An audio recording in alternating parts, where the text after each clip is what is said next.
Bismillahirrahmanirrahim. Wassalatu wassalamu ala israfil anbiya'i wal mursalin wa ala alihi wa sahbihi ajma'in. Amma ba'du. Puji dan syukur kepada Allah Subhanahu wa taala karena dengan limpahan nikmatnya, nikmat iman, nikmat sehat, kita bisa berkumpul pada kajian pagi hari ini. Salawat serta salam kita junjungkan kepada Nabi besar Muhammad SAW serta para keluarga, para sahabat dan para pengikutnya hingga akhir zaman. Ya, terima kasih para jamaah yang telah menyempatkan waktunya untuk mengikuti kajian pada pagi hari ini. Semoga para jamaah senantiasa berada dalam lindungan Allah Subhanahu wa taala dan senantiasa diberikan kesehatan oleh Allah Subhanahu wa taala. Amin amin ya rabbal alamin. Ya, pada pagi hari ini alhamdulillah kita akan mengisi kajian dengan Ustadz Halid Syar'i dengan tema tawadu. Diingatkan lagi pada jamaah untuk selalu menyiapkan alat tulis agar bisa mencatat poin-poin yang akan disampaikan oleh Ustadz Khalid.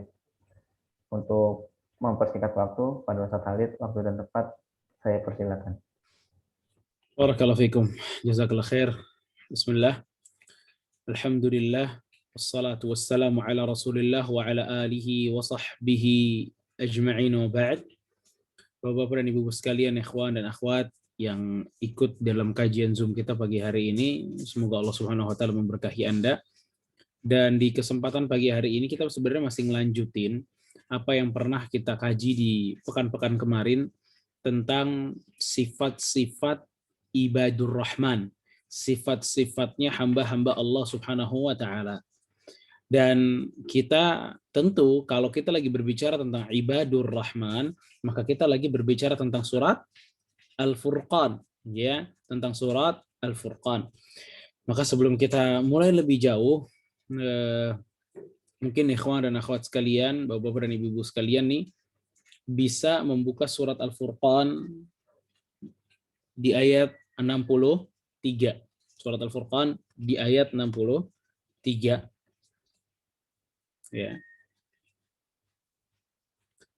Nah, kalau sudah dibuka, bisa salah satu membaca surat Al-Furqan di ayat yang pertama tadi tuh, di ayat 63. Pembahasan kita di 63.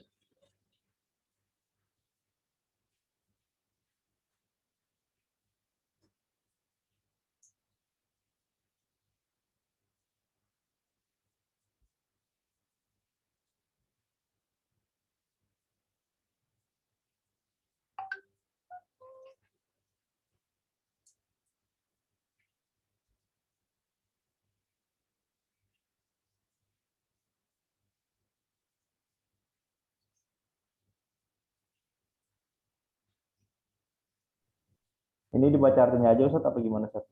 Kita baca ayatnya aja. Baca ayatnya terus artinya. Nah, saya yang baca Ustaz. Ya, boleh, silakan. A'udzubillahi minasyaitonir rajim. Bismillahirrahmanirrahim. Ibadur rahmanil ladzina yamshuna 'alal ardi haunan wa idza khatabahumul jahilun qalu salama. Artinya, adapun hamba-hamba Tuhan yang Maha Pengasih itu adalah orang-orang yang berjalan di bumi dengan rendah hati. Dan apabila orang-orang bodoh menyapa mereka dengan kata-kata yang menghina, mereka akan mengucapkan salam. Ya. Barakallahu fikum. Dan itu menjadi bahan kajian kita pada kesempatan pagi hari ini. Jadi pada saat kita ingin sekali menjadi hamba-Nya Allah Subhanahu wa taala yang dibilangnya itu ibadur rahman, ya, yang dijelaskan oleh Allah Subhanahu wa taala dalam surat Al-Furqan ini, maka hal pertama kemarin kita bahas tentang masalah abdun, ya, hamba-Nya Allah. Pertama dia harus menghambakan diri kepada Allah tentunya. Yang kedua di sini Allah Subhanahu wa taala mengatakan wa ibadur rahmanil ladzina yamshuna 'alal ardi hauna. Mereka adalah orang-orang yang kalau berjalan di atas bumi ini, mereka berjalan dengan rendah hati. Dan apabila orang-orang yang jahil, orang-orang yang bodoh, orang-orang yang nggak punya manner yang baik, orang-orang nggak punya ilmu yang baik, menyapa mereka, yakni ngejailin mereka, ngatain mereka, mengejek mereka nih ibadur rahman, jawaban ibadur rahman itu tidak pernah dibalas dengan kekerasan lagi, tapi dibalas dengan sesuatu yang mengundang keselamatan. Nah, di ayat yang Al-Furqan, surat Al-Furqan ayat 63 ini, Ibnu Abbas radhiyallahu taala anhuma, beliau mengatakan dengan firman Allah yang mengatakan alladzina yamshuna 'alal ardi hauna, ibadur rahman, dan hamba-hamba yang baik dari Allah itu, mereka tuh kalau berjalan kan dengan rendah hati. Kata Ibnu Abbas, bitta'ati wal afafi wat tawadhu'. Berjalan dalam keadaan rendah hati, tawadu, kata Ibnu Abbas. Nah, berarti dari sini, ikhwah sekalian, kita belajar bahwa yang menjadi hal utama atau sifat yang utama yang harus dimiliki ibadur rahman adalah apa? Tawadu. Dia harus tawadu. Dia harus apa? Rendah hati. Makanya pada kesempatan pagi hari ini kita akan mendalami salah satu sifatnya dulu nih, agar kita nanti bisa masuk surga sebagaimana yang Allah janjikan kepada ibadur rahman. Ternyata ibadur rahman itu mereka memiliki sifat tawadhu. Mereka memiliki sifat tawadhu. Nah, yang perlu kita tahu tentang tawadhu itu ada beberapa hal sebenarnya. Tentu pertama, yang perlu kita ketahui tentang tawadhu itu adalah definisinya. Apa sih tawadhu? Banyak orang mengatakan, ya saya tawadhu aja Ustaz. Atau dia orangnya tawadhu nih. Apa tawadhu itu? Para ulama, mereka mendefinisikan tawadhu mulai dari sisi bahasanya. Kalau kita lihat dari sisi bahasanya, tawadhu itu artinya at-tadhallul, merendahkan diri. Ya, at-tadhallul, menghinakan atau merendahkan diri. Itu dari segi apa? Bahasanya. Adapun dari sisi istilahnya, maka ada beberapa definisi dari para ulama tentang tawadhu. Sebagian mengatakan bahwa tawadhu itu adalah tarkut tara'usi wa idharul khumuli wal karahiyati ta'zim. Tidak suka tarkut tara'us. Jadi dia nggak suka jadi bahan perhatian gitu. Ya. Dia tidak suka menjadi apa? Bahan perhatian. Wa idharul khumul, dan kelihatan tidak sombong. Orang tawadhu itu tidak suka jadi pusat perhatian, ya. Jadi dia nggak nyari dirinya untuk viral, enggak. Wa idharul khumul, terlihat tidak sombong. Wa karahiyatu ta'zim, dan tidak suka ditinggikan gitu loh. Tidak suka ditinggikan, tidak suka dimuliakan berlebihan, enggak suka. Ya. Itu tawadhu. Jadi dia tidak suka menjadi bahan perhatian orang atau pusat perhatian orang, dan tidak sombong, benci dimuliakan, nggak suka dilebay-lebaykan, tuh nggak suka. Ya, wa an yatajannabal insanu al mubahatu bima fihi minal fadail, dan tidak berbangga-bangga atas kelebihan yang dimiliki. Tidak berbangga-bangga atas kelebihan yang dimiliki. Ya. Tidak berbangga-bangga atas kelebihan yang dia miliki. Sebagian para ulama lain, mereka mendefinisikan tawadhu sebagai ridhal insanu bimanzilati duna ma yastahiquhu fadluhu wa manzilatuh. Seseorang rela, ya, ditempatkan di bawah kelasnya. Seseorang rela ditempatkan di bawah kelasnya. Seseorang rela ditempatkan di bawah apa? Kelasnya. Ya. Bukan menghinakan, tapi dia rela pada saat dirinya ngeklaim bahwa dia tidak seperti itu misalnya. Ya. Itu juga dinamakan apa? Tawadhu. Dan perlu banget kita bedakan para teman-teman sekalian antara tawadhu, rendah hati, dengan menghinakan diri. Tawadhu, rendah hati, dengan menghinakan diri. Kalau menghinakan diri, ya, itu yang ditimbulkan apa? Kelemahan. Ya, yang ditimbulkan kelemahan. Kelihatannya lemah sekali. Ya, saking lemahnya orang ini diinjak-injak gitu. Itu namanya tadhallul, menghinakan diri. Adapun tawadhu enggak. Izharu qudrati man yatawadha'a lahu, sawa'an kana dha qudratin 'ala al-mutawadhi' aw la. Kalau tawadhu beda. Tawadhu itu bukan menghinakan diri, ya. Tapi tetap orang-orang tahu porsinya dia. Orang-orang tahu porsinya dia, namun dia yang rendah hati. Ya. Bukan menghinakan diri di depan orang lain, tapi dia rendah hati. Dan orang-orang dalam keadaan apa? Memang tahu kelasnya orang tersebut. Seperti ada seorang yang memiliki pembantu misalnya. Majikan yang tawadhu adalah majikan yang bermuamalah dengan pembantunya sesuai dengan kadarnya. Ya. Sesuai dengan kadarnya.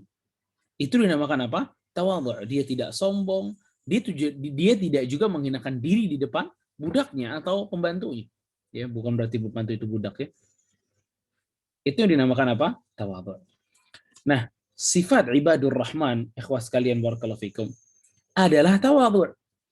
Yang kalau berjalan itu alal ardi hauna. Haunan itu bukan hanya dia tawadhu, rendah diri, rendah hati, bukan. Tapi ditambah dengan sakinah kalau haun kata Ibnu Qayyim. Kalau berjalan dalam keadaan sakinah, tenang, tidak tergesa-gesa, tidak terburu-buru dalam menyikapi suatu masalah, dia tenang. Wawaqar, berwibawa. Jadi orang yang ibadur rahman itu dia memiliki sifat tawadhu', sifat sakinah, ketenangan dalam hatinya, tidak gegabah orangnya, tidak ceroboh orangnya, wawaqar, dan memiliki apa? Wibawa. Mutawadhi'ina ghaira ishrin wala marihin wala mutakabbirin, kata Ibnu Qayyim. Ibadur rahman itu tipe orangnya adalah tidak sombong gitu. Ya, tidak apa? Tidak sombong, tapi cenderung apa? Cenderung rendah diri, tenang, memiliki wibawa, lembut. Itu semua masuk dalam kata Allah Subhanahu wa taala, yamshuna 'alal ardi hauna. Dia berjalan di permukaan bumi ini haunan, tawadhu', rendah diri, tenang, berwibawa, lembut. Makanya kan sebutannya para ulama apa? Hulama. Para ulama itu adalah orang-orang yang lembut. Ya, para ulama itu orang-orang yang lembut. Oke, ikhwas sekalian barakallahu fikum. Rasul kita alaihi salatu wassalam saja itu diperintahkan sama Allah untuk bertawadhu', rendah diri. Kalau ngomong nggak usah tinggi-tinggi sama orang-orang. Walaupun kelasnya Rasulullah SAW nggak ada yang bisa ngalahin. Jangan mentang-mentang kelas kita itu tinggi, derajat kita itu tinggi, pangkat kita itu tinggi, kita bisa menganiaya orang sebagaimana yang kita inginkan. Enggak. Kalau orang seperti itu, namanya tidak tawadhu alias sombong. Allah mengatakan dalam surat Ali Imran 159. Dalam surat Ali Imran ayat 159, apa kata Allah tentang Nabi kita alaihi salatu wassalam? Fabima rahmatin minallahi lintalahum. Wahai Muhammad, dengan rahmatnya Allah kepada Anda, lintalahum, yang lembut sama mereka tuh para sahabat. Walau kunta fadhan ghalidhal qalbi lan faddu min hawlik. Kalau kamu keras, kasar, lan faddu min hawlik, mereka pasti kabur dari sekitarmu. Fa'fu anhum wastaghfir lahum. Maafkan mereka, mintakan ampun untuk mereka, wasyawirhum fil amr, dan ajak mereka musyawarah. Ya. Ini surat Ali Imran 159, itu salah satu faedahnya apa? Allah memerintahkan Nabi kita alaihi salatu wassalam untuk bertawadhu' kepada para sahabat. Lembut kepada para sahabat, tidak sombong di depan para sahabat. Ya. Wakhfid janahaka lil mu'minin. Belum lagi surat Al-Hujr ayat 88. Surat Al-Hujr ayat 88 pun memerintahkan Nabi kita alaihi salatu wassalam untuk apa? Tawadhu'. Wakhfid janahaka lil mu'minin. Rendahkan dirimu kepada kaum mukminin. Ini rendah hati kepada orang mukmin. Jangan busungkan dadanya. Mentang-mentang mereka perlu dengan kita, kita busungkan dada kita. Mentang-mentang mereka perlu sama kita, kita buat susah mereka. Ini gak ada tawadhu'nya seperti ini. Ya. Tapi kita diperintahkan untuk bertawadhu'. Rasul aja yang keperluan orang dengan Rasul itu sangat tinggi, disuruh tawadhu' sama Allah. Apalagi kita Perlunya orang sama kita apa sih? Paling ngasih manfaatnya sedikit.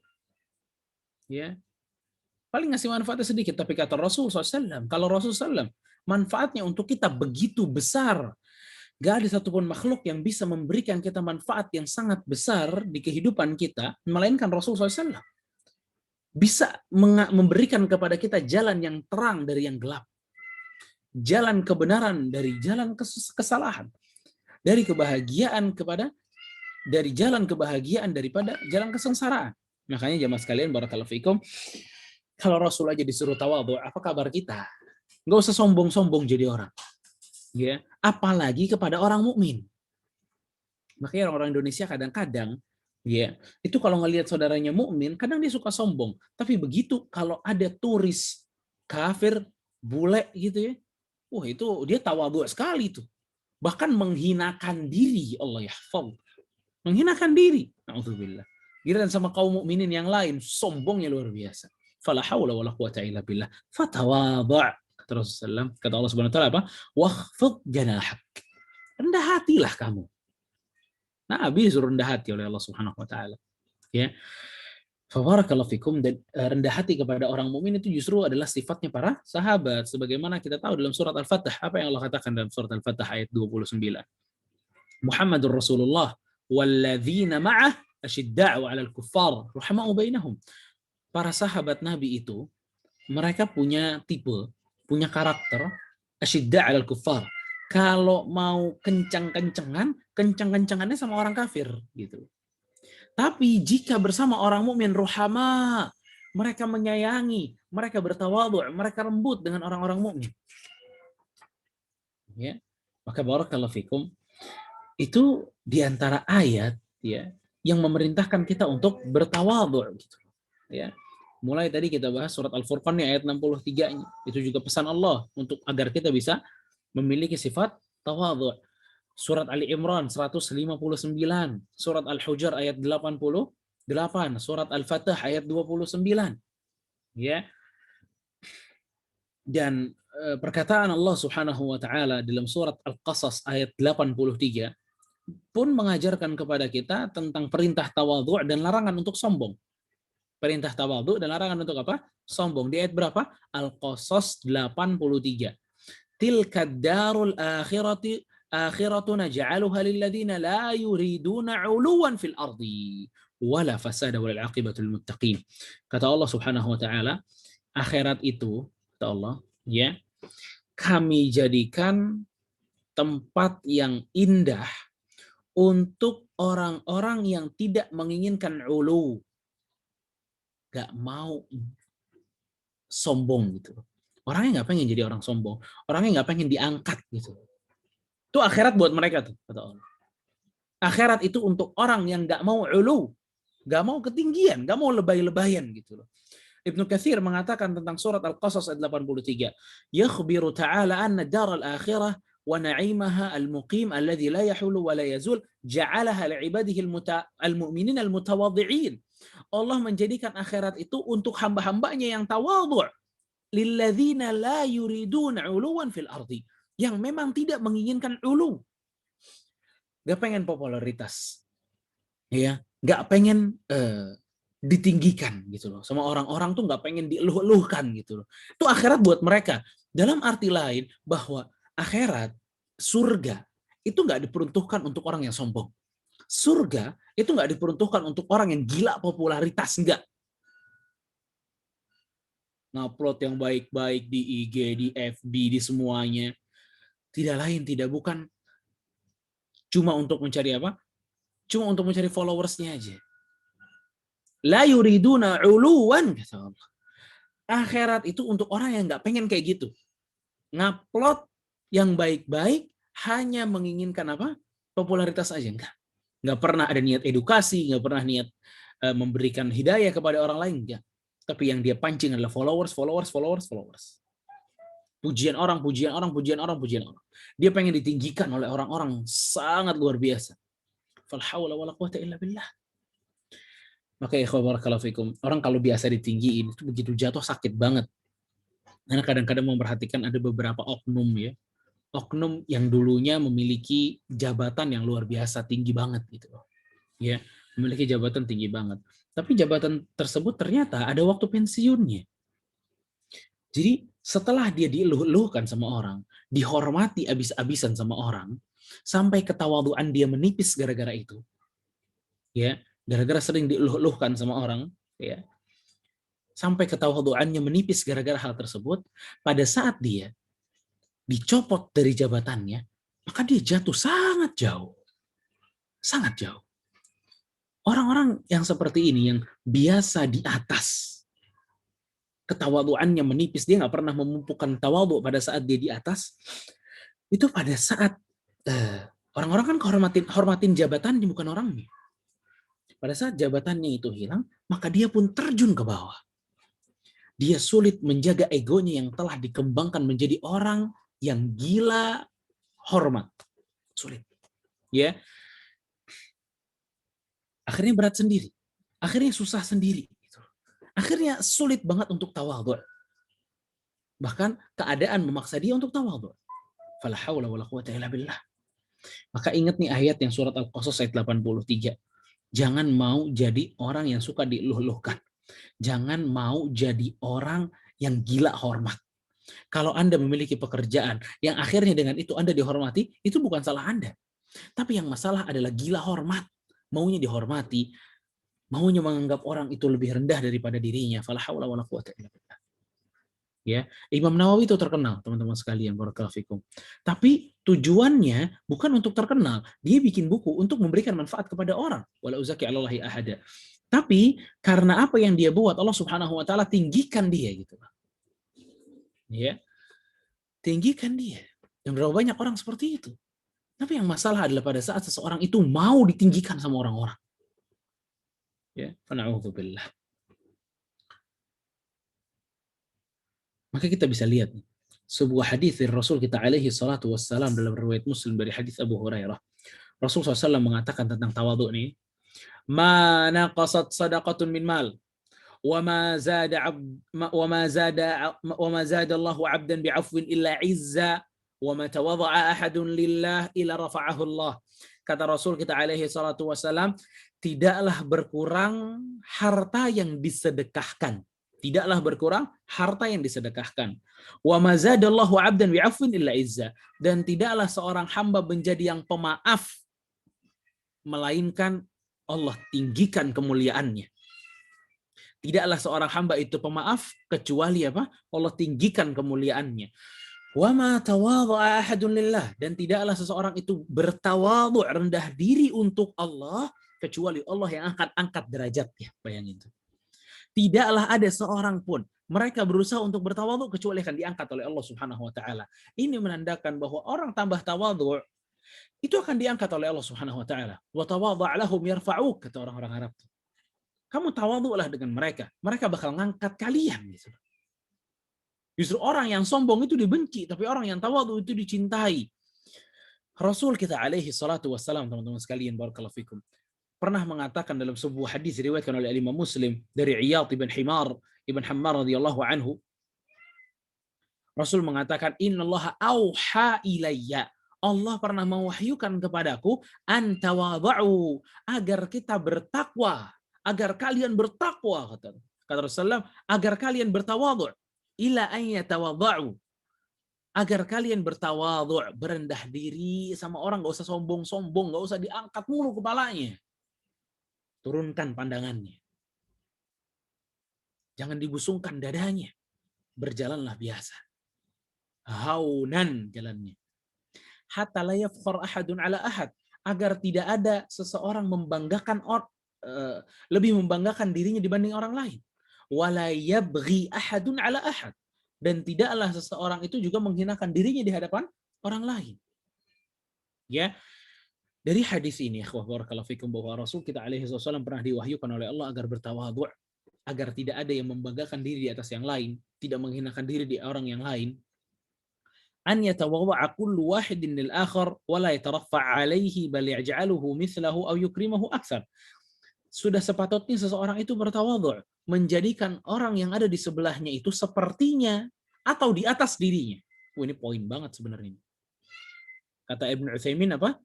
Tidaklah seseorang itu menjadikan orang yang ada di sebelahnya kecuali dia menganggap bahwa orang itu di atas kelasnya atau sama dengan dia. Jangan menganggap orang itu ada di bawah dia. Sampai kita menganggap ada orang itu di bawah kita, maka hati-hati kesombongan merasuki kita. Makanya kata Ibnu Utsaimin rahimahullah taala, Bapak dan Ibu sekalian, dengerin ini. Kata Ibnu Utsaimin, wa kana min adatis salaf. Dari salah satu ciri khasnya para salaf, kebiasaannya para salaf adalah annal insana minhum yaj'alu man huwa asgharu minhu mithla ibnuh wa man huwa akbaru mithla abih wa man huwa mithluhu mithla akhih. Dulu para salaf itu nganggap orang yang lebih muda daripada dirinya itu seperti anaknya tuh. Dan orang yang lebih tua daripadanya itu seperti siapa? Ayahnya. Dan jika sepantaran maka seperti saudaranya. Fayanzur ila ma huwa akbar minhu nazratan ikrami wal ijlal. Maka seseorang di zaman salaf mereka melihat orang yang lebih tuanya itu dengan penglihatan kemuliaan gitu loh. Penghormatan. Wa ila man huwa dunah, kalau dia ngelihat orang yang lebih muda daripada dirinya, dia lihat dengan pandangan kasih sayang. Dan dengan orang yang sepantar dengannya, maka dilihat dengan penglihatan saudara. Ya. Fala yabghi ahadun ala ahad. Itu menjadikan seseorang itu enggak berbuat buruk kepada yang lain. Wa hadza minal umuri allati yajibu 'alal insani an yantasifa biha. Dan ini merupakan salah satu kewajiban seseorang untuk bisa memiliki karakter tawadhu dalam dirinya. Ya. Maka barakallahu fikum ikhwas sekalian. Penting memang untuk seseorang itu bertawadhu gitu ya. Ada sebuah hadis dari riwayat Imam Tirmidzi dihasankan oleh Syekh Al-Albani. Rasul mengatakan, "Man taraka al-libasa tawadhu'an lillah wa huwa yaqdiru 'alaihi, da'ahu Allah yaum al-qiyamati 'ala ru'usil khalaiq, hatta yukhayyiruhu min ayyi hulalil iman syaa." Kata Rasul, siapa yang mampu meninggalkan pakaian glamornya, pakaian mewahnya karena tawadhu kepada Allah, padahal dia mampu untuk memakainya, maka nanti di hari kiamat dia akan dipanggil dengan panggilan kebanggaan di hadapan orang-orang, kata Allah. Panggil si fulan, mana si fulan? Kemudian orang itu datang dan Allah memberikan pakaian-pakaian yang sangat indah, terserah dia mau milih yang mana. Kenapa? Karena dia bersikap tawadhu dengan tidak memakai pakaian yang glamor, yang mewah. Ya, dia tinggalkan pakaian tersebut demi tawadhu kepada Allah Subhanahu wa taala. Ini sangat menjadi faedah buat kita hadis itu. Kata Syekh Ibnu Utsaimin rahimahullah, "Annal insana idza kana bainan nasi mutawassitil hal la yastati'una libas ar-rafi', fatawadha' wa sara yalbis mithlahum." Ini satu sikap yang termasuk contoh tawadu, contoh yang sangat konkret untuk tawadu. Kita kalau misalnya diundang sebuah acara yang kita tahu acara ini hanya didatangi oleh orang-orang ekonomi menengah ke bawah. Acaranya misalnya di gang kecil misalnya. Ya. Dan kita memiliki apalagi yang akhwat mungkin tasnya itu udah mereknya Channel, terus apa lagi Kate Spade, apa segala macam yang mahal-mahal tasnya. Ya. Bajunya juga, bajunya luar biasa semua, mahal-mahal semua, jutaan-jutaan semua bajunya, ya. Sepatunya juga mahal-mahal, sampai kaos kaki mahal-mahal juga, ya. Semuanya mahal-mahal, ya. Maka di waktu seperti itu, jangan dipakai pakaian mewahnya, tas-tas mewahnya, nggak usah dipakai dulu. Kenapa? Tawadhu, lihat orang, lihat kita di acara apa. Pada saat seorang wanita dia bawa tasnya, ya mereknya apa yang mahal-mahal sih?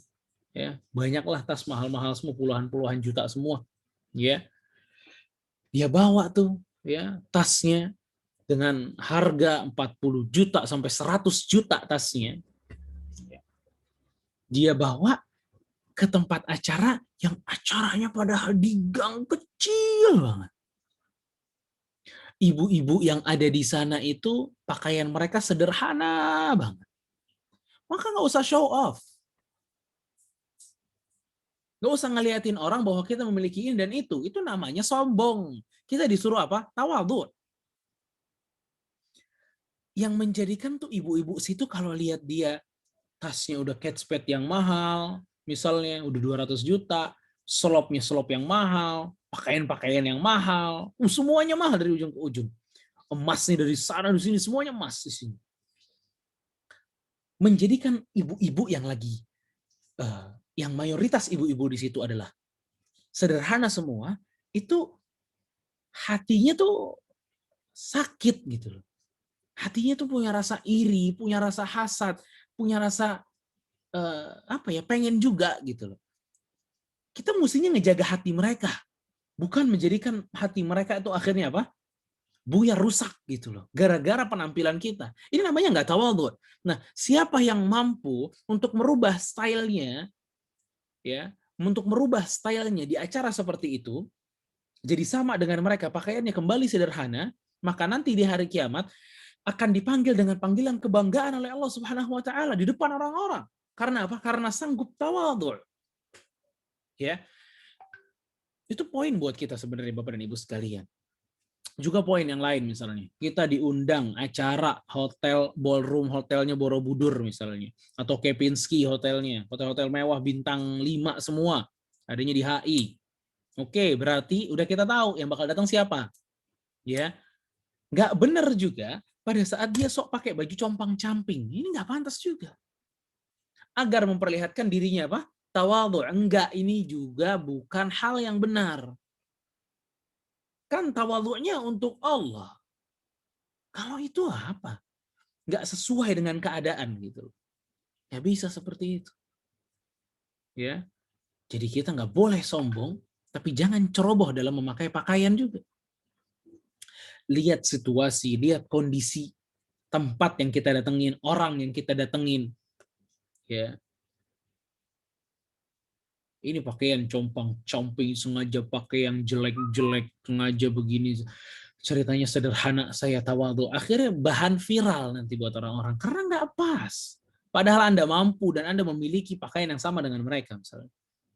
Ya, maka pakailah pakaian yang pantas gitu. Fabarakallahu fikum.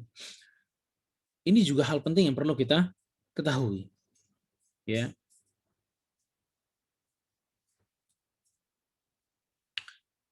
Para salaf mengatakan ya, tentang masalah tawadhu ini, innakum lataghfaluna afdhalul ibadah.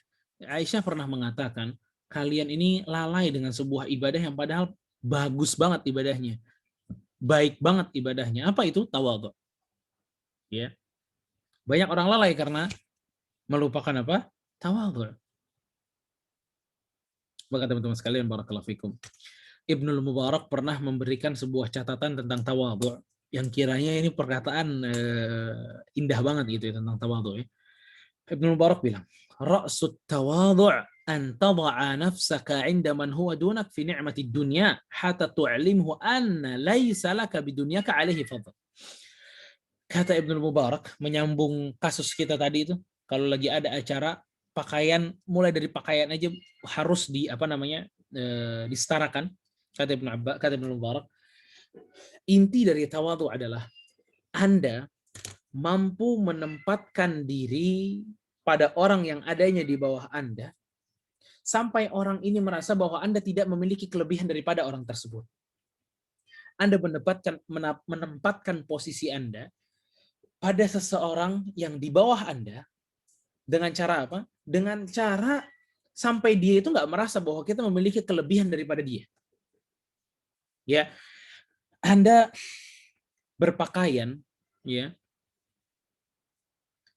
berpakaian dengan pakaian mirip dengan mereka atau setara dengan mereka, ya, setara dengan mereka dalam keadaan mereka nggak tahu bahwa Anda memiliki koleksi Zara, nggak tahu mereka tuh. Anda punya koleksi semuanya bajunya Zara semua, mereka nggak tahu, ya. Maka barakallahu fikum, Ini sebuah catatan dari Ibnu Mubarak. Wa an tarfa' nafsak amman huwa fawqaka fi ni'mati dunya hatta tu'limhu annahu laysa lahu bidunya 'alaika fadl. Begitu juga sebaliknya. Pada saat Anda bertemu dengan orang yang memiliki kasta yang tinggi, maka duduklah dengannya dalam keadaan orang itu mengetahui kita sama dengan dia, gitu loh. Jadi jangan dicompang-campingin pakaiannya, pakaian rapih juga. Jangan menghinakan diri di depan orang. Ya, agar dikasihanin, ya, agar dipuji, tawadhu. Enggak kayak gitu cara tawadhu. Ya, tapi menempatkan posisi itu juga penting. Kesombongan juga tidak. Ya. Fabarakallahu fikum. Kita bisa lihat Ummu Darda, ya, seorang sahabiyah, itu orang-orang tuh taunya Ummu Darda itu kalau di Aqsa, di Masjidil Aqsa dulu itu hobinya ngumpulnya dengan siapa? Nisaul masakin. Para cewek-cewek yang miskin, perempuan-perempuan miskin, enggak perempuan-perempuan kaya, enggak. Ya. Makanya Qatadah rahimahullahu taala beliau pernah bilang, "Man u'tiya malan aw jamalan aw thiyaban wa ilma, thumma lam yatawadha' kana 'alaihi wabalan yaumil qiyamah." Siapa yang telah Allah lebihkan hartanya, ketampanan atau kecantikannya, pakaiannya, ilmunya, kemudian dia enggak tawadhu', maka akan jadi bumerang nanti di hari kiamat. Ya, akan jadi bumerang nanti di hari kiamat. Maka teman-teman sekalian, barakallahu fikum, perlu banget memang kita mengetahui tentang masalah apa? Tawadhu, dan sejatinya kita harus berpikir terus tentang tawadhu agar kita mampu menjadi orang yang tawadhu dan menghilangkan apa ya? Kesombongan-kesombongan. Oke. Para ulama juga pernah mengatakan seperti Al-Imam Ibnu Hibban Al-Busti rahimahullahu taala dalam kitabnya Rawdatul Uqala, beliau bilang tawadhu itu ada dua. Tawadhu itu ada dua. Ada tawadhu yang terpuji, ada tawadhu yang tercela. Tawadhu yang terpuji, ya, tawadhu yang terpuji itu adalah kita tidak meremehkan orang, apapun strata orang tersebut, itu terpuji. Ya, kalau yang tercela itu bertawadhu kepada ahli dunia karena menginginkan dunianya. Tawadhunya ke orang kaya, menghinakan diri, bukan tawadhu. Untuk mendapatkan apa? Dunianya. Fala haula wala quwwata illa billah. Itu tawadhu yang tercela. Maka tawadhu yang terpuji, teman-teman sekalian, adalah tawadhu. Pertama nih, kata Ibnu Hibban itu ada dua tawadhu yang terpuji, dibagi dua lagi. Pertama, tawadhu atas segala larangan dan perintah Allah. Kita rendah diri, kita merunduk akan segala perintah dan larangan Allah. Yang dengannya kita menghambakan diri kepada Allah. Itu yang pertama, kata Ibnu Hibban. Yang kedua, kata Ibnu Hibban, tawadhu yang terpuji juga adalah tawadhu di hadapan kebesaran Allah. Tawadhu di hadapan kebesaran Allah. Kan banyak. Di depan kebesaran Allah aja sombong gitu. Ya, di depan kebesaran Allah aja apa? Sombong. Ya. Makanya nggak boleh seperti ini. Ingat, Allah banyak nikmat bagi kita, kepada kita. Allah juga keras azabnya. Makanya orang itu harus tawadhu akan kebesaran, di depan kebesaran Allah Subhanahu wa taala, yang dengan itu, dengan tawadhunya itu, hatinya luluh kepada Allah. Hatinya merunduk kepada Allah Subhanahu wa taala. Makanya seburuk-buruknya sombong itu pada saat seseorang sombong kepada Allah Subhanahu wa taala. Dia bisa sombongnya kok ke Allah gitu ya. Nah, sombong ke manusia aja gitu udah sebel, gimana dia sombong kepada Allah. Maka ikhwah sekalian, barakallahu fikum, bertawadhu adalah tawadhu yang terpuji.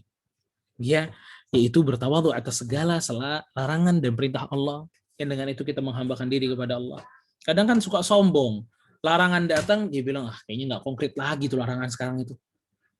Perintah datang, kayaknya nggak pas deh Allah perintahin kayak gini. Itu sombong namanya. Kita perlu tawadhu akan apa yang diperintahkan dan dilarang oleh Allah. Kita harus merundukkan diri kita kepada setiap perintah dan larangan Allah. Fabarakallahu fikum.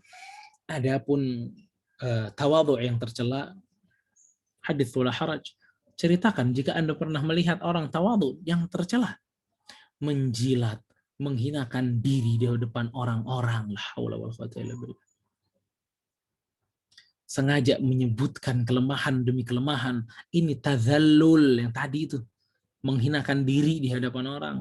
Ini tercela. Ya, ini tercela. Ya. Curhat segala hal yang sulit-sulit agar orang tersebut memberikan dia bantuan misalnya. La ilaha illallah. Ya, fala haula wala quwata illa billah. Teman-teman sekalian, barakallahu fikum. Kalau kita berbicara tentang tawadhu, ya, makanya kita ingin sekali memberikan beberapa contoh-contoh lah, ya, contoh-contoh yang realistis. Bisa nggak sih dinilai gitu loh tawadhu kita? Jawabannya bisa. Coba dinilai dengan hal-hal ini. Pertama, orang yang tawadhu itu, teman-teman sekalian, dia nggak pernah merasa orang yang paling bertakwa. Dia nggak merasa dia orang yang paling berilmu. Dia nggak merasa menjadi orang yang paling wara'. Dia nggak merasa menjadi orang yang paling pintar. Dia nggak merasa orang yang paling khusyuk ibadahnya. Dan dia nggak merasa bahwa dia pasti masuk surga. Yang lain masuk neraka. Itu di antara contoh realistis tentang masalah apa? Tawadhu. Orang kalau merasa dirinya paling bertakwa, itu sombong namanya. Orang kalau udah merasa paling berilmu, itu sombong namanya. Orang kalau udah merasa paling wara', paling zuhud sama dunia, itu sombong namanya. Orang kalau udah merasa saya yang paling takut kepada Allah, itu sombong namanya. Orang kalau udah mengatakan saya pasti masuk surga, kalian yang masuk neraka, itu pasti sombong namanya, bukan tawadhu. Maka ikhwah barakallahu fikum, jangan ngerasa bahwa kita yang paling bertakwa. Ya.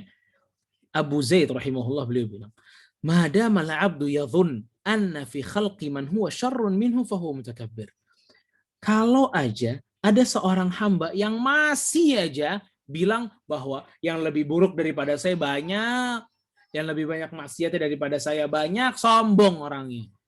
Sombong, nggak tawadhu namanya. Kalau seseorang itu masih ngerasa atau masih mengatakan dalam hatinya, banyak yang dosanya lebih parah daripada saya, sombong. Siapa yang bilang masih banyak ada orang yang lebih banyak dosa daripada Anda? Maka ditanya, famata yakunu mutawadhi'an. Lalu kapan dia dikatakan tawadhu'? Dia dikatakan tawadhu jika idza lam yara li nafsihi maqaman wala halan. Pada saat dia melihat dirinya tidak ada ketinggian dibanding orang lain. Pada saat dia merasa dirinya tidak lebih tinggi dibanding orang lain. Pada saat dia merasa dirinya tidak lebih tinggi dibanding orang lain. Itu tawadhu. Ya, itu tawadhu. Tapi nggak usah sok paling bertakwa, paling berilmu, paling wara, paling sunnah. Ya, nggak. Itu nggak tawadhu namanya. Kita harus tawadhu. Jangan sok menganggap orang itu lebih buruk daripada kita. Padahal kita bisa jadi lebih buruk dari mereka. Juga contoh konkret yang kedua tentang tawadhu di zaman now ya mungkin ya, zaman sekarang, tidak merasa amalannya itu banyak atau hebat. Dia nggak pernah pede gitu. Nggak pernah membusungkan dirinya karena udah nyumbang masjid Al-Falah sekian puluh juta misalnya. Oh itu Al-Falah, itu lantai 2-nya saya yang bangun tuh. Itu aslinya saya yang nyumbang tuh. Ya. Tidak merasa amalannya itu banyak atau hebat. Enggak. Lagi jalan sama temennya, bro, lo lihat nggak tuh? Itu masjid tuh yang itu tuh, di ujung tuh, itu AC-nya gue yang nyumbang tuh. Ya. Ada orang datang terus bilang, tahu nggak masjid itu? Masjid A misalnya. Itu gue sholat di situ nyaman banget, karpetnya parah, enak banget misalnya. Padahal kita yang nyumbang karpetnya. Tawadhu, tahan. Tawadhu. Langsung dia bilang apa? Oh itu mahal tuh gue beli tuh. Gue yang beli soalnya. Gue yang nyumbang. Sangat disayangkan sekali. Ya, jangan merasa amalannya itu banyak atau hebat. Habis nyumbang berapa puluh juta, jalannya membusungkan diri. Seakan bisa ngatur semuanya gara-gara nyumbangnya dia itu. Ya, tawadhu', rendah hati, tundukkan diri kita, tundukkan. Ya, karena jangan terlalu pede lah jadi orang. Innama yataqabbalallahu minal muttaqin. Karena yang diterima amalannya oleh Allah itu orang yang bertakwa. Apa kata para salaf? Lau a'lam anna Allah qabila minni tasbihatan latamannaitu an amut al-an. Para salaf itu mengatakan apa? Kalau saya tahu ada satu sholat sunnah saya yang diterima, maka saya menginginkan kematian pada saat itu juga. Kenapa? Karena kalau satu aja diterima itu udah enak gitu. Jadi ini para salaf. Dan itu diriwayatkan dari Ibnu Umar, dari Abu Darda, sahabat-sahabat Nabi SAW. Ya. Contoh konkret juga adalah tawadhu' saat mendengarkan nasihat orang. Tawadhu' saat mendengarkan nasihat orang. Ini kadang sifat tawadhu udah kita pupuk, tapi begitu ada nasihat dari orang, kritik dari orang buyar tuh tawadhu kita. Sombongnya naik setinggi-tingginya. At-tawadhu 'indama tasma' an-nasihah. Kita harus tawadhu pada saat mendengarkan apa? Nasihat.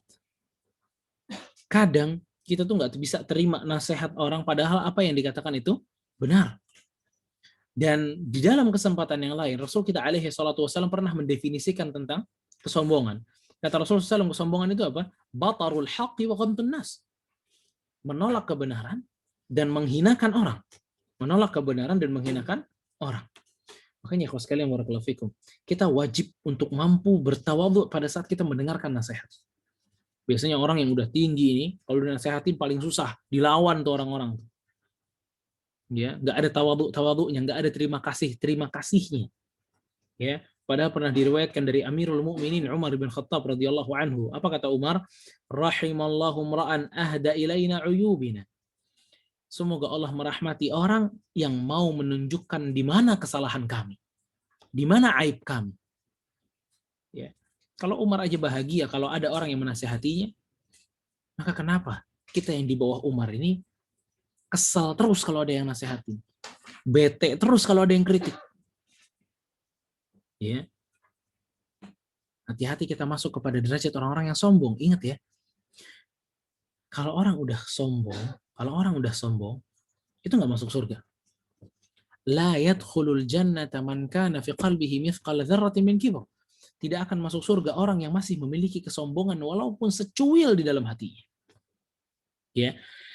Dan kalau kita lihat kembali di dalam surat Al-Furqan ayat 63 tentang tawadhu ini, Allah mengatakan, wa ibadur rahmanil ladzina yamshuna 'alal ardi haunan wa idza khatabahumul jahiluna qalu salama. Para ibadur rahman, hamba-hamba Allah yang baik itu, mereka jika berjalan di permukaan bumi, mereka berjalan dengan haun, dengan tawadhu', dengan merunduk, dengan tenang, dengan berwibawa. Wa idza khatabahumul jahilun, dan pada saat mereka itu disapa atau diejek oleh orang-orang yang buruk, orang-orang nggak punya ilmu, qalu salama, mereka selalu membalasnya dengan kalimat yang baik. Ya, mereka selalu membalasnya dengan kalimat yang baik. Berarti salah satu ciri orang tawadhu itu bukan hanya gaya jalannya tawadhu, hatinya tawadhu, tapi lisannya juga tawadhu. Ya, kalau ngomong nggak lebay, kalau ngomong nggak tinggi-tinggi, apalagi sama orang-orang yang stratanya berbeda dengan dia, nggak usah lebay-lebay lah kalau bicara. Biasa-biasa aja lah. Nggak usah bilang gue udah ini, gue udah itu, gue punya ini, gue punya itu. Tawadhu, nggak usah sombong. Punya apa kita? Lihat tuh. Akhir cerita orang yang sombong siapa? Qarun. Kemana hartanya? Habis. Ya, habis. Ya. Dan di antara ciri mereka, orang-orang yang bertawadhu itu, kata Allah Subhanahu wa taala di sini, selain lisannya juga bertawadhu, baik lisannya, akhlaknya baik, bertawadhu kepada orang lain, ya. Mereka nggak pernah membalas sebuah keburukan dengan keburukan. Ya kan? Wa idza khatabahumul jahiluna qalu salama. Kalau mereka dikatakan diejek sama orang, mereka berusaha untuk sabar. Ya, mereka berusaha untuk apa? Sabar. Oke, teman-teman sekalian, tawadhu ini penting, bahkan di semua aspek penting tawadhu. Tadi ya, kalau kita bilang tawadhunya saat mendengarkan nasihat, kadang-kadang buyar tuh tawadhu kita tuh. Karena kita nggak suka dinasehatin sama orang, nggak suka dikritik sama orang. Ya. Fabarakallahu fikum. Juga Yang penting nih buat kita semua adalah tawadhu dalam menuntut ilmu. Tawadu dalam menuntut ilmu. Kalau menuntut ilmu, pakaian sombongnya taruh di rumah, taruh di gudang kunci. Kalau lagi menuntut ilmu harus tawadhu. Harus tawadhu. Gak boleh sombong dalam menuntut ilmu. Ya, Al-Imam Syafi'i rahimahullah taala beliau mengatakan, la yatlub hadzal ilm ahadun bil mulki wal izzati nafsi fayuflih. Tidak akan ada yang berhasil dalam menuntut ilmu jika dia mempelajarinya dengan kesombongan. Nggak bisa. Nggak bisa. Lakin man talabahu bidhillatin nafsi. Tapi siapa yang mencari ilmu itu dengan merendahkan dirinya, wa dhiqil 'aish, dan rela dengan kesulitan kehidupannya, wa khidmatul ilm, dan memberikan sumbangsih yang besar akan ilmu, wa tawadhu' nafs, dan tawadhu' dirinya, maka dia akan berhasil dalam menuntut ilmu. Makanya orang sombong itu nggak bakal dapat ilmu, teman-teman sekalian. Kan para ulama bilang apa? Ada dua tipe manusia yang nggak bakal bertambah ilmunya. Ada dua tipe manusia yang tidak akan bertambah ilmunya. Al-mustahi wal mustakbir. Pemalu dan sombong. Orang sombong sama pemalu nggak bakal dapat ilmu. Pemalu kenapa nggak dapat ilmu? Karena dia malu di tempat yang salah. Dalam menuntut ilmu nggak boleh malu. Banyak kan? Mau nanya, malu. Mau belajar, malu. Mau baca, malu. Mau ini, malu. Semuanya malu. Itu malu nggak di tempatnya, salah. Yang kedua, orang yang sombong. Orang yang sombong akan melihat orang yang lain itu di bawah dirinya.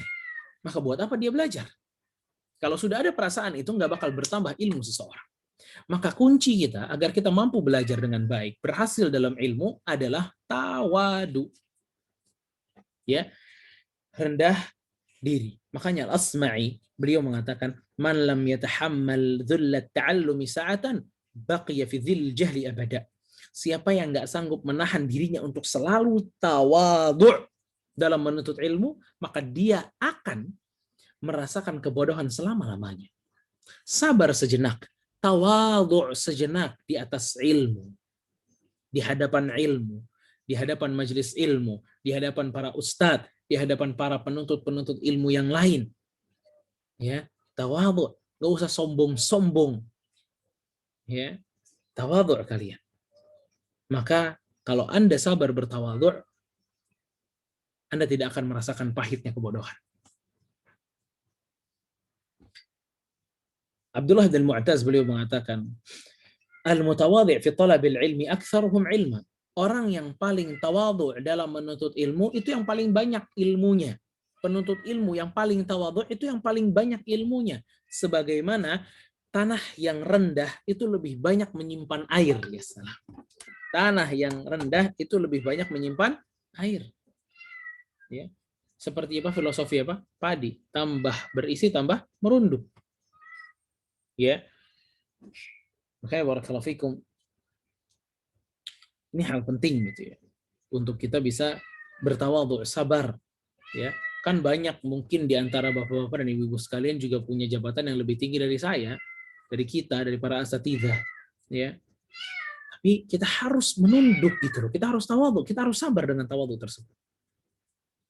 Bahkan ada cerita, ada satu orang namanya A'mash. A'mash ini ulama hadis ya. Ulama hadis. Dia pernah marah kepada salah seorang dari muridnya gitu. Dan orangnya memang terkenal ada galak. Gitu ya.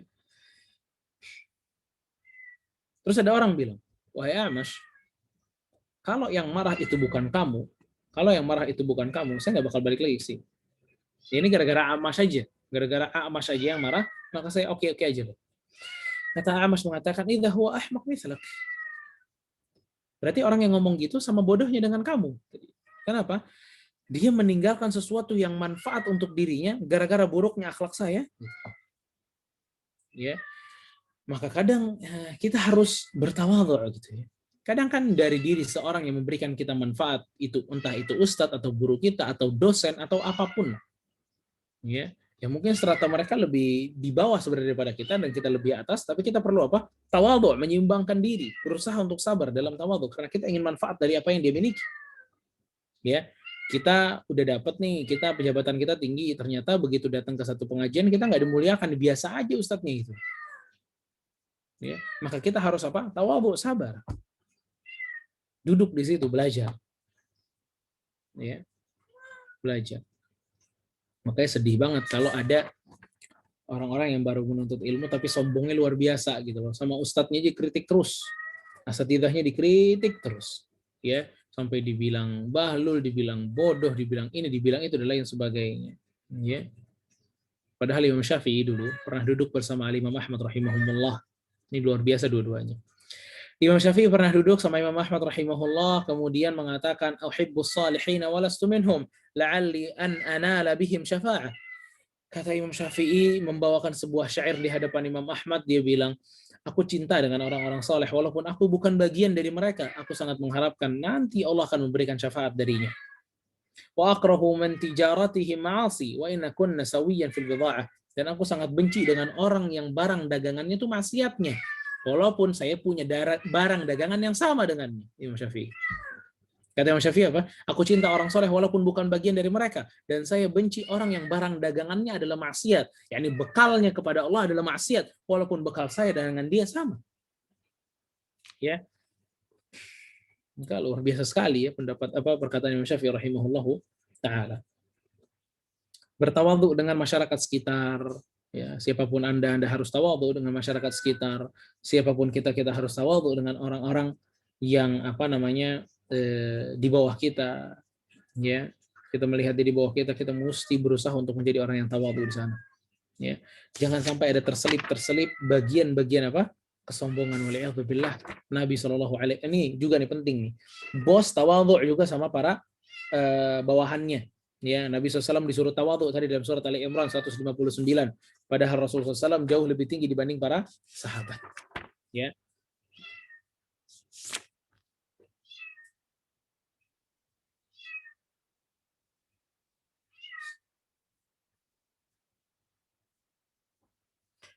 Nabi SAW, ya, dari salah satu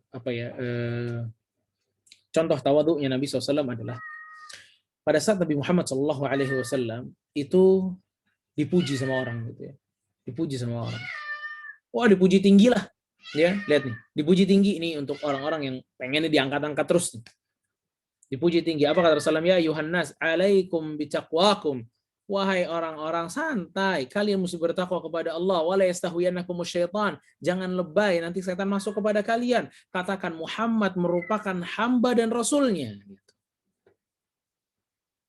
Muhammad merupakan hamba dan rasulnya. Dan apa kata Nabi SAW? Wa ma uhibbu an tarfa'uni fawqa manzilati lati anzalani Allahu biha. Aku nggak suka ditinggikan lebih dari kelasku, kata Nabi SAW. Lebih daripada derajatku, aku nggak suka, kata Nabi SAW. Allah udah ngasih saya sebagai nabi dan rasul, maka jadikan saya seperti itu. Jangan dilebih-lebihkan, kata Nabi SAW. Ya. Dan Nabi SAW dari salah satu ketawadhuan Nabi kita alaihi salatu wassalam, Nabi itu nggak jarang, ya, suka banget mencari para sahabatnya nggak kelihatan. Lihat tuh, sesibuk itu Nabi, setinggi itu Nabi alaihi salatu wassalam, tapi dia ngelihat sahabatnya nggak ada, tuh dia cariin gitu. Wah, pedulinya luar biasa. Ya, itu dari sifat tawadhu itu. Ya. Kadang ada orang yang jauh banget kan dari Nabi SAW, tapi sombongnya luar biasa. Nggak pernah nyari temennya, nggak pernah nyari bawahannya, ya, cuek-cuek aja. Ya. Dia ngerasa bahwa saya nggak pantas lah ngurusin yang di bawah-bawah seperti itu. Nabi alaihi salatu wassalam ngurusin. Pernah dengar ada seorang perempuan itu yang tugasnya adalah membersihkan salah satu masjid. Ya.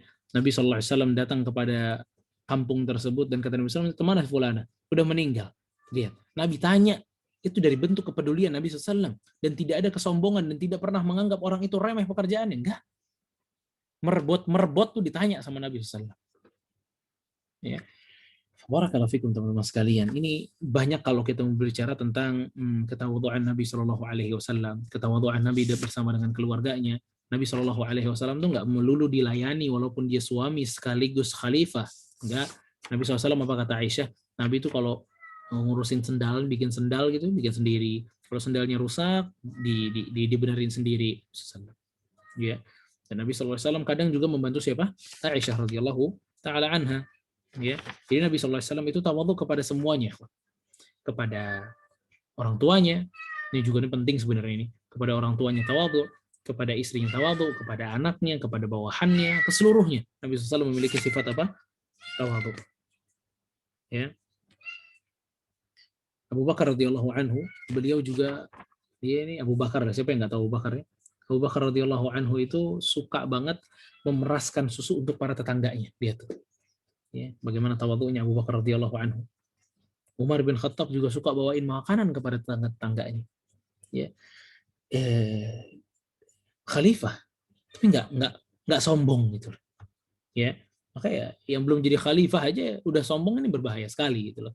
Makanya pelajaran tawadhu ini merupakan pelajaran yang penting untuk kita kaji, ya, untuk kita kaji terus-menerus agar kita bisa mengingat ya bagaimana kepentingan tawadhu ini untuk kehidupan kita. Maka untuk siapa yang ingin menjadi ibadur rahman yang dijanjikan surga oleh Allah Subhanahu wa taala, maka firman Allah Subhanahu wa taala dalam surat Al-Furqan harus menjadi konsep dalam hidup kita, yang kalau berjalan itu berjalan dalam keadaan tawadhu, rendah diri. Barakallahu fikum. Semoga bermanfaat apa yang saya sudah sampaikan pada kesempatan pagi hari ini. Saya kembalikan kepada hostnya. Barakallahu fikum. Jazakallahu khairan Ustaz atas ilmu yang telah disampaikan. Ya, sekarang kita masuk pada tanya jawab. Mungkin ada jamaah yang ingin bertanya, bisa langsung ke chat, langsung di kolom komentar. Nih. Bismillah. Ustaz, ada yang ingin bertanya Ustaz? Bagaimana tentang hadis yang diriwayatkan Muslim yang berbunyi sesungguhnya Allah itu jamil dan menyukai keindahan? Barakallahu fikum. Innallaha jamilun yuhibbul jamal. Ya. Makanya ini sebuah hadis diawali oleh pertanyaan beberapa para sahabat kepada Rasulullah SAW. Ya Rasulullah, saya suka memiliki pakaian yang bagus, sendal yang bagus, gitu ya. Apakah ini minal kibar? Apakah ini dari kesombongan? Kata Rasulullah SAW, tidak. Ya, kesombongan itu adalah batarul haq wa ghamtun nas, menghinakan orang dan menolak kebenaran. Innallaha jamilun yuhibbul jamal, dan sesungguhnya Allah itu indah, menyukai keindahan. Ya, dan hadis yang pernah kita bawakan tadi dan sekaligus dengan penjelasan Syekh Ibnu Utsaimin rahimahullahu taala itu sebenarnya bisa kita taruh di posisinya. Dalam artian, bukankah nggak mesti pakaian yang mahal itu yang baru dilihat rapih? Enggak kan? Ya. Pakaian yang rapih, tidak usah mewah, tidak usah glamor, melihat strata orang yang kita hadapi ya dengan tetap rapi, dengan tetap indah dilihat. Ya, tapi tidak show off dengan apa yang kita miliki, enggak. Ya. Kalau Anda kemudian datang di sebuah acara yang kalian diundang di situ, walaupun tamu-tamu yang lain itu sederhana, bukan berarti mereka juga compang-camping kan? Mereka rapih juga, mereka indah juga, tapi dengan kesederhanaan tersebut. Ya, maka kita juga harus indah dengan kesederhanaan mereka. Ya, dengan itu kita bisa menjaga hati mereka dan menjaga keindahan juga. Ya, jadi jangan pernah difahami bahwa indah itu pada saat kita memiliki baju yang jutaan dipakai di hadapan orang-orang miskin. Enggak. Enggak. Itu membahayakan. Bukan keindahan. Membahayakan diri kita, sombong, keluar nanti. Siapa kita sih? Manusia kita nih. Ya. Dan mereka hatinya akan ngiri banget gitu. Kan kasihan. Ya. Nah, kita harus betul-betul memiliki rasa empati gitu kepada mereka. Ya. Kita harus betul-betul melihat keadaan, ya. Jadi nggak melulu yang mahal itu baru bisa dikatakan indah, yang sederhana pun bisa dikatakan indah. Bukankah Nabi SAW itu sederhana dan sangat indah? Barakallahu fikum.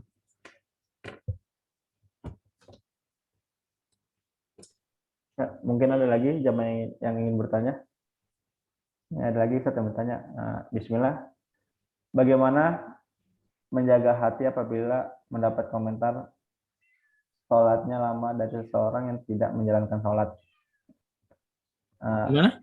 Bagaimana menjaga hati apabila mendapat komentar sholatnya lama dari seseorang yang tidak menjalankan sholat? Dan biasanya ada juga yang tidak berhijab berkomentar tentang hijab syar'i yang berlebihan. Barakallahu fikum. Ya, itu diantara cobaan ya, di antara ujian-ujian yang Allah ujikan kepada para hamba-hamba Allah Subhanahu wa taala adalah hinaan-hinaan dari orang-orang. Dan apa yang mesti kita lakukan? Kita lakukan sebagaimana surat Al-Furqan ayat 63. Wa idza khatabahumul jahilun, kalau orang-orang jahil itu mengatakan yang enggak-enggak, pakai jilbab panjang banget gitu. Ya, pakaian kok warnanya hitam terus, atau sholatnya kok lama banget. Wa idza khatabahumul jahilun, tuh dia. Qalu salama. Ya, biarin aja. Jangan keluar kata-kata yang buruk justru. Kalau kita keluar kata-kata yang buruk berarti kita nggak selamat. Ya, maka yang mesti kita lakukan adalah kata-kata yang baik. Kata-kata yang baik dengan apapun itu. Kalau Anda nggak bisa mengatakan dengan kata yang baik, ya diam. Jangan sampai ada perkataan-perkataan yang justru membuat kita berdosa. Ya, dan itu salah satu ciri dari hamba-hamba Allah Subhanahu wa taala, dan dilatih ya. Hal ini mesti dilatih. Barakallahu fikum. Ya. Ini ada lagi pertanyaan, Ustaz. Ya. Bismillah. Izin bertanya, Ustaz. Dalam berinteraksi dengan manusia, dalam kurung bekerja, perlu untuk meningkatkan kepercayaan pada orang lain atau rekan kerjanya akan diri kita. Bagaimana dengan kondisi seperti ini, Ustaz? Kalau kita tidak menunjukkan diri kita kepada atasan, tidak tahu kalau kita mengerjakannya. Jadi dia mesti menunjukkan dirinya biar atasan tuh tahu dirinya, Ustaz. Ya, barakallahu fikum. Ya, dasarnya kita bertawadhu. Kita nggak suka memperlihatkan apa kelebihan-kelebihan yang kita miliki, ya. Kecuali di dalam kasus-kasus yang dibutuhkan. Seperti tadi yang di penanya. Kasus yang dirasakan oleh penanya ini sama dengan kasusnya Nabi Yusuf alaihissalam. Bukankah Nabi Yusuf alaihissalam itu mengatakan apa? Pada saat Nabi Yusuf alaihissalam ditanya, mau jabatan apa? Apa kata Nabi Yusuf? Ijalni khazainil ard. Jadikanlah saya itu, bahasa kita sekarang tuh Menteri BUMN gitu ya. Kita kan udah pernah bahas juga nih di Al-Falah juga ya. Menteri BUMN-nya gitu loh. Ini hafizun alim. Karena aku hafiz. Aku ini pinter jaga gitu loh. Alim, banyak ilmunya. Itu kan Nabi Yusuf alaihissalam tuh mengucapkan sifat-sifat yang kiranya bisa menjadikan pertimbangan si orang itu untuk menjadikan Nabi Yusuf alaihissalam sebagai menterinya. Ya, kenapa? Karena ada maslahat yang besar di situ. Kata para ulama mengatakan bahwa Nabi Yusuf alaihissalam itu memang tidak melihat ada yang lebih baik daripada dirinya di kala itu. Karena banyaknya orang-orang yang menipu dan lain sebagainya. Ya, maka dia butuh untuk dia butuh untuk mengatakan sifat-sifat baiknya tersebut. Ya, sifat-sifat yang kiranya dia bisa menjaga sifat itu. Dan ini sama pada saat kita ada keperluan, kayak bosnya nanya misalnya, ya kita lihat nulis CV itu kan pasti pakai prestasi dan lain sebagainya kan, ya memang mesti disertakan, gitu, mesti disertakan, ya, mesti disertakan karena itu dibutuhkan. Plus jaga hati, jangan sampai malah jadinya apa? Sombong. Jadi boleh sekaligus mesti jaga hatinya. Barakallahu fikum. Jazakallahu khair, Ustaz, atas jawaban yang telah disampaikan. Ada lagi yang bertanya, Ustaz. Assalamualaikum, izin bertanya, bagaimana cara menjaga hati dan sikap yang harus diambil ketika dipuji ibadah kita yang diomongkan dengan orang lain di depan kita? Iya, barakallahu fikum. Kalau kita ingin melihat hadis Nabi Shallallahu Alaihi Wasallam tentang itu, Rasulullah SAW mengatakan apa?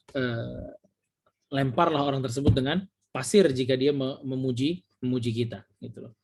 Kalau pujian itu tidak sesuai dengan apa yang dia katakan, maka kita harus putuskan itu. Gitu. Enggak, saya nggak begini, gitu. Saya nggak begini, saya nggak begitu.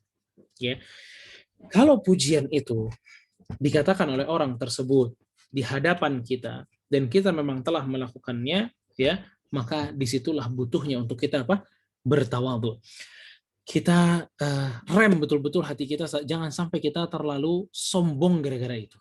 Kita bahagia, iya.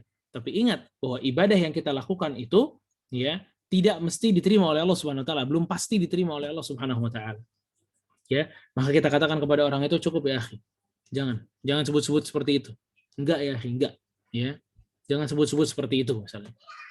Ya, maka ini bisa dijadikan cara untuk kita nyetop orang tersebut agar tidak berlebih-lebihan dalam memuji. Karena Rasulullah SAW pernah mengatakan, pada saat mengatakan tentang masalah ikhlas, ada sahabat nanya, kata para sahabat ini, ya Rasulullah, saya udah beramal, saya berusaha untuk ikhlas dan beramal, lalu ada orang yang puji saya dengan amalan tersebut, ya Rasulullah. Ya, dan nggak bisa ditutupin, saya juga senang gitu loh. Kata Rasulullah SAW, tilka busyra ajilatun lil mu'minin. Itu adalah kabar gembira yang Allah segerakan untuk orang mukmin. Itu adalah kabar gembira yang Allah segerakan untuk orang mukmin. Ya. Jadi itu kalau ibadahnya udah lanjut, udah selesai, kita dipuji, ya, maka hati-hati juga. Kita pasti senang karena itu ya, keadaan manusia, dan itu tidak mengurangi ibadah kita sampai kita mampu untuk menjaga rasa kesombongan, ya, dan stop kalau udah mulai berlebihan. Wallahu ta'ala.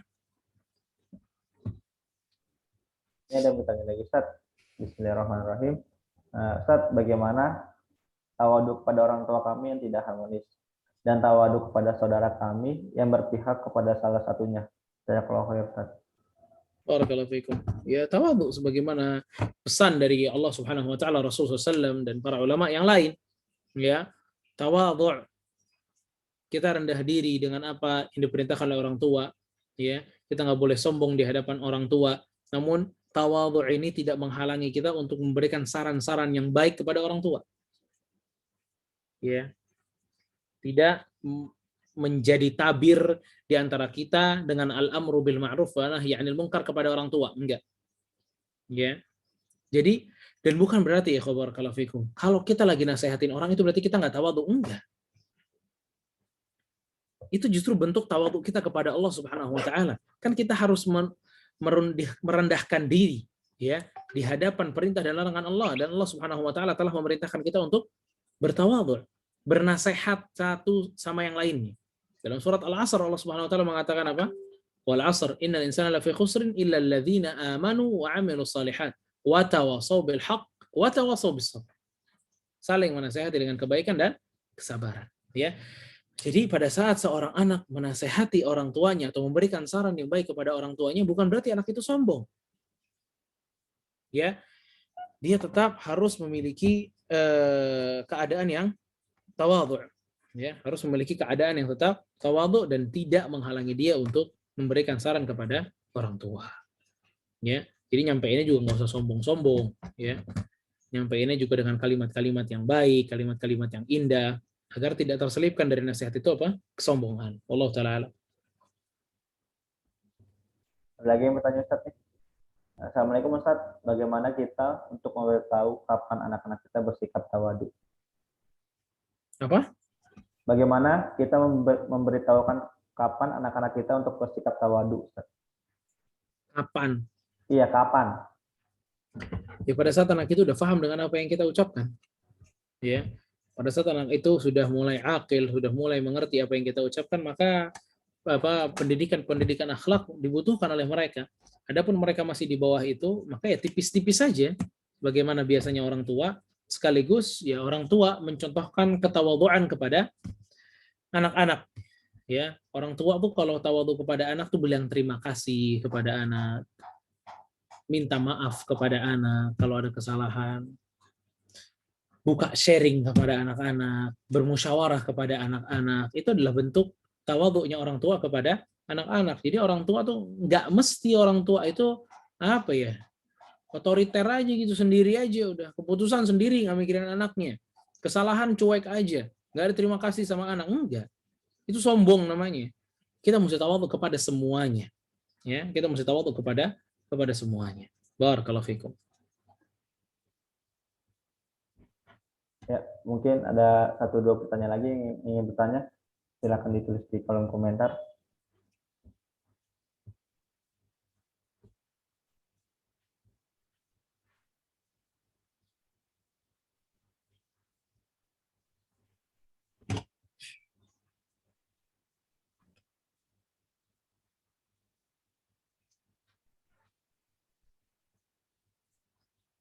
Jika tidak ada, mungkin kita akhirnya saja kajian pada pagi hari ini. Jazakallahu khair, Ustaz, atas ilmu yang telah disampaikan. Semoga apa yang telah Ustaz sampaikan menjadi amal jariah untuk Ustaz dan tim yang bertugas pada pagi hari ini. Amin, amin, barakallahu fikum. Baik, barakallahu fikum. Terima kasih untuk semuanya, terutama untuk Masjid Al-Falah yang telah mengadakan kajian ini dan untuk semua hadir yang telah hadir dalam kajian Zoom kita pada kesempatan pagi hari ini. Berusahalah untuk menjadi orang tawadhu kepada Allah Subhanahu wa taala dan kepada seluruh orang-orang agar kita menjadi ibadur rahman yang dijanjikan surga oleh Allah Subhanahu wa taala. Barakallahu fikum. Kurang lebihnya saya mohon maaf, saya pamit duluan. Wassalamualaikum warahmatullahi wabarakatuh. Waalaikumsalam warahmatullahi wabarakatuh. Terima kasih juga kepada jemaah yang telah menyempatkan waktunya untuk mengikuti Zoom pada pagi hari ini. Semoga apa yang telah Ustaz sampaikan bisa kita amalkan di kehidupan sehari-hari. Ya, kita tutup saja kajian pada informasi untuk kajian nanti malam akan diisi oleh Ustazah Nurjannah dengan tema memaksimalkan ketaatan di umur yang tersisa. Ya, kita tutup kajian pada pagi ini dengan doa kafaratul majelis. Subhanakallahumma wa bihamdika asyhadu an la ilaha illa anta astaghfiruka wa atubu ilaik. Wassalamualaikum warahmatullahi wabarakatuh.